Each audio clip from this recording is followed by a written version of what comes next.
Welcome back to the house where we talk news, celebrities, and hot topics. Listen, do not mind the do-rag. It's a little lopsided, y'all. But anyways, listen, I just need to go ahead and make this video since it's fresh on my mind. I'm not going to review the entire episode. There was a lot going on, but I feel like Potomac is on this weird downward spiral. I don't know what the hell is going on. Actually, I do. The first issue with Potomac is two issues. The first issue with Potomac is the fact that these women feel like they can be upset, that they can start drama, they can be upset, and then all of a sudden don't want to speak to each other for seasons upon seasons upon seasons. And that's not how a reality TV show works. You can do that in real life. You don't fuck with somebody, you don't have to talk to them in real life. But this is not real life. We are filming a television series. You do not have the luxury, you do not have the option to not talk to your castmates. I'm sorry, but the fact that Bravo, Andy Cohen, Eric Fuller, and the rest of production, NBC Universal, and everybody else in between, the fact that they are allowing these women to pick and choose who they talk to is absolutely ridiculous. How do you expect for this reality TV show to thrive if you have Candice and Robin refusing to talk to each other? Robin don't even want to be in the same band as this girl. And I'm sorry, but like, has Candice been talking shit about her, calling her a fraud in her interview with House of Aaron? Absolutely, but that is not that big of a reason for you not to be talking to the girl. Okay? The same for Candice. Okay, Candice feels a ways because Robin was at the reunion talking about how no man should be in a woman alone. With a woman alone in a hotel room. Okay, that's ironic because your man is paying for hotel rooms, right?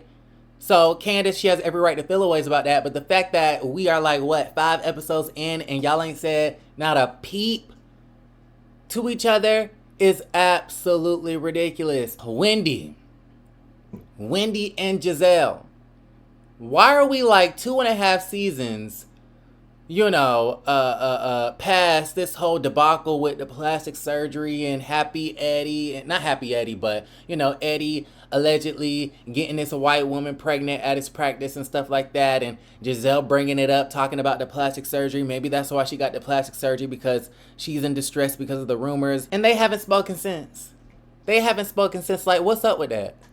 That makes no sense to me. This is ridiculous. How is it that Eric Fuller is filming a reality TV show when these ladies who are on the same show, in the same friend group, showing up to the same reunions, the same, events, the same scenes, and they're not saying anything to each other? We saw it at Ashley's, Seaside in the City housewarming situation where Wendy walked in and said hey to, I think she said hey to Ashley, she said hey to Sharice, but missed out on Mia. She missed out on Giselle. She's not talking to Robin. Are Wendy and Robin even speaking? I'm confused at that situation. Like, did they ever patch things up? It's like they get into beefs, right? They start drama, and then they never want to talk to each other. And if we continue on down this road, ain't nobody going to be talking to each other, and then you don't have a show.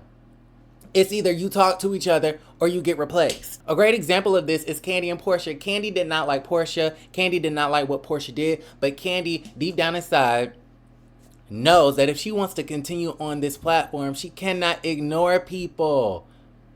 You cannot ignore that girl. The same with Giselle and Candice. How is it that Eric Fuller is allowing Giselle? How is it that Giselle is she has so much power over this network. She has so much power over production that she's able to just not talk to people. And I agree with Candice when she says that if Giselle feels as though she doesn't, want to talk to me, or if she feels like, if she doesn't talk to me, she feels like I'll just disappear and my black ass is still here. And I do think that Giselle feels that way. Maybe she hasn't said it, but we know that Giselle likes to ice people out. We know what the real tea was with Monique Samuels. We know her MO, her and Robin and everybody else's MO. We know that she likes to ice people out. And we see, okay, now we're running into the second problem. we see that with Wendy, it is very evident and it is very clear to me that all of these women are turning on Wendy, that all of these women hate Wendy's guts, that this is another take down Wendy moment. And what's interesting is that I kind of felt like Wendy was being phased out last season. I felt like she was kind of being iced out, like they weren't really talking to her. And I don't know, it just felt like she went from being seated next to Andy and Nicki Minaj to being seated all the way at the end. Okay? So I'm thinking like, damn, like they don't show her in the trailers and the previews, etc., etc. So it's just like, okay, maybe they're getting rid of Wendy. But to me, Wendy ain't really did too much, right? Her personal storyline is starting this talk show. And then she has this thing with NECA. But mind you, whether you think Wendy is lying, NECA is lying, all of that to me is irrelevant. But the point I'm trying to make is the fact that Nikki, child, I'm thinking of Nicki Minaj. No, Wendy, the fact of the matter is that Wendy did not come for NECA on the show. NECA ambushed Wendy. Man, all of a sudden, like every episode is about Wendy and Wendy's mama and her shrine and praying against her and the Holy Ghost fire and this, that, and the third. And it's just like, now we're exposing Wendy because she knows that Libby Lebe, y'all forgive me, I don't know the names, right? She says that that's her her sister's friend, but NECA knows that Libby Lebe was at the damn christening, I believe, and Wendy gave her a shout out. So now Wendy's lying about that. Now all of the women feel like, okay, NECA's coming with the receipts and NECA knows this and NECA came prepared and NECA is exposing Wendy as a liar. They also felt like she's jealous. And y'all, when I saw that, like, this was my reaction watching it on the TV screen. I was just like, I was scratching my head because in my head I'm thinking, jealous of what? Jealous of what? Y'all keep talking about NECA's money. I'm trying to figure out where the money is. I'm sure she has it, but I haven't seen it. It's not on her face. It's not on her head. She's not wearing the money. She bought an old ass house in Potomac.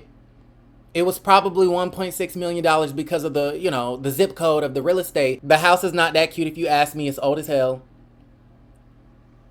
Which is the reason why she is renovating. If you was really all that rich, you would have came onto the show living in your house. You would have came onto the show buying a new build.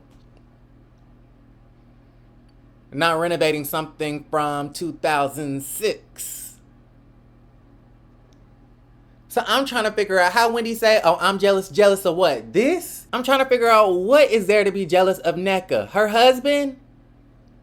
Okay, Happy Eddie's finer. So she's not jealous of the husband. Okay, jealous of what? The looks? Wendy dresses better. Has better wigs and better outfits and better makeup. So she can't be jealous of that. Jealous of her house that's in shambles, under construction. You need a damn hard hat. The only thing maybe she could be jealous of is the fact that Wendy lives all the way in Baltimore. Every time I mention Baltimore, y'all be like, no, it's National Harbor, or no, it's this, and no. Listen, I don't know all the neighborhoods and cities in that area, but listen. Maybe she could be jealous that Wendy has to be more frugal and live in Baltimore instead of living in Potomac or near DC.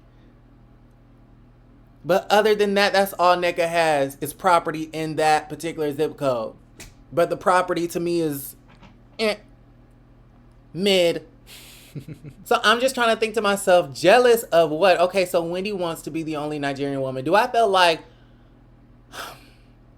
she wants to be the only Nigerian woman? No. Do I feel like she's jealous of NECA? No.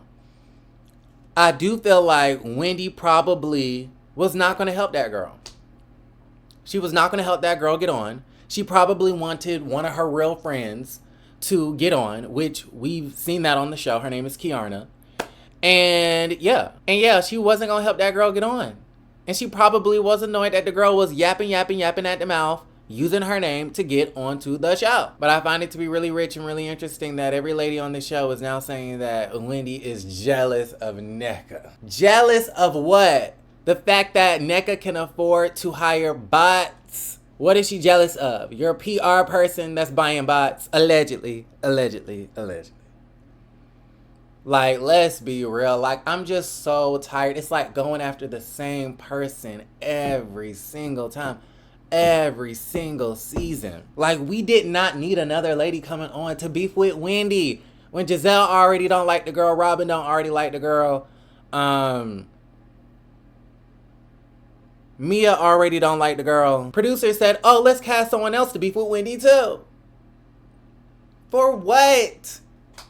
For what? And it's giving us a whole concerted effort. It's giving us a whole scheme and a scandal brought to us by Todd. It's giving like, okay, well, if we can't take, Wendy down, right? If the light-skinned women can't take Wendy down, then let's use another Nigerian brown-skinned girl. Then that way they can't claim colorism. That's what it's giving to me. Like, as a viewer, now listen, I don't know if that's the case. I don't know if this is a concerted effort to take down Wendy.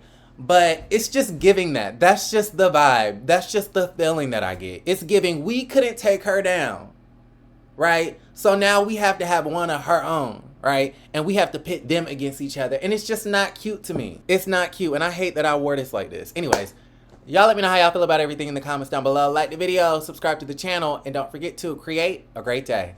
Bye.